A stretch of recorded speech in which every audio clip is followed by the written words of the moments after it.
Hi there, I'm Tobias Revell. I'm Design Futures Lead in Arab Foresight. So I work with our clients and our business to think about how we can use design to address the sort of challenges and questions they bring to us about the future of their business or their domain or whatever it is. And if you don't know, Arab is a international sustainable development firm, so we work all over the world on infrastructure and building projects.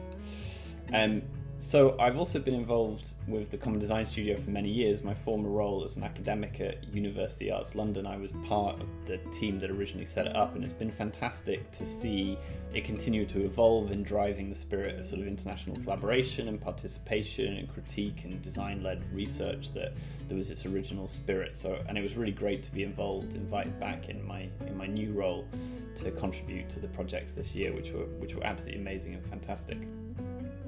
I've sort of been asked to address, what is the value of thinking about air to designers?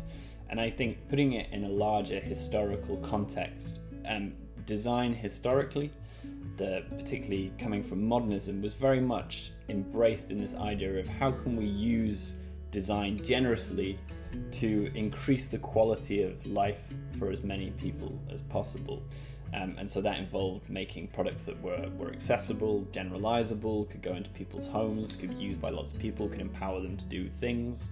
Everything from the fridge to the toaster to the microwave to the car are all part of this rubric of giving people opportunity.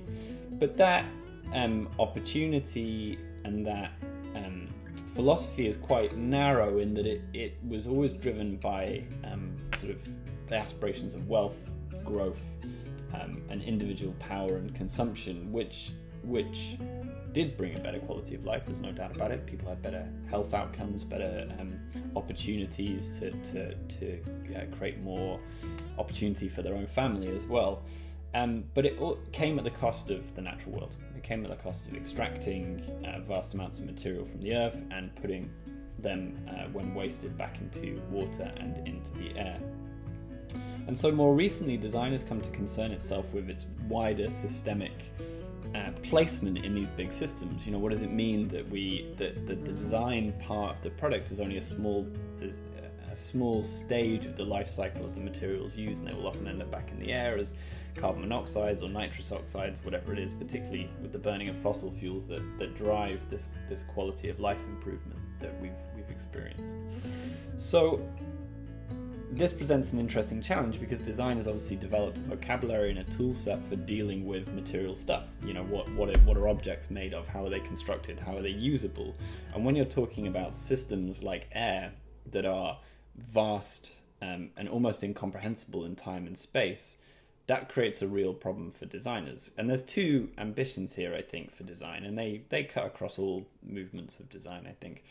One is, how can you design the systems that result in consumption and production of things that go into the air to be better? That's quite a straightforward thing. That can be things like carbon capture systems or whatever it is.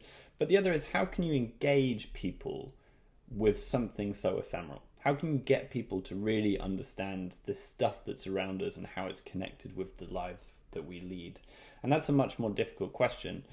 It obviously becomes apparent at key moments, so in forest fires or in pollution hazes and things like that, like we saw in New York and countries like Singapore and Indonesia see very, very regularly. But how can we make it all the time? Because we know that tens of thousands of people around the UK at least, and presumably hundreds of thousands, if not millions of people, are having their lives shortened by poor air quality all the time. How can we make that apparent in everyday life and make the decisions that we make both as designers and consumers be taken in the context of that bigger story? And so that was really great to see across the projects in the Common Design Studio this year, this attempt to try and crack that really difficult nut of how do we place the experience of people and the opportunity for a better quality of life in the story of that our air as it evolves over hundreds, if not thousands of years, as well as the systems which travel across continents and countries and feed each other and things like that.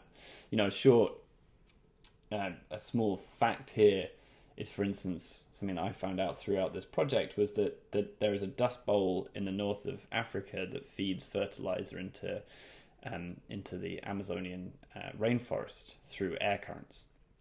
that's a vast and incomprehensible natural system that we really have only sort of started to understand quite recently, as with air streams, where water is carried through the air and is an important part of keeping forests and the natural world alive.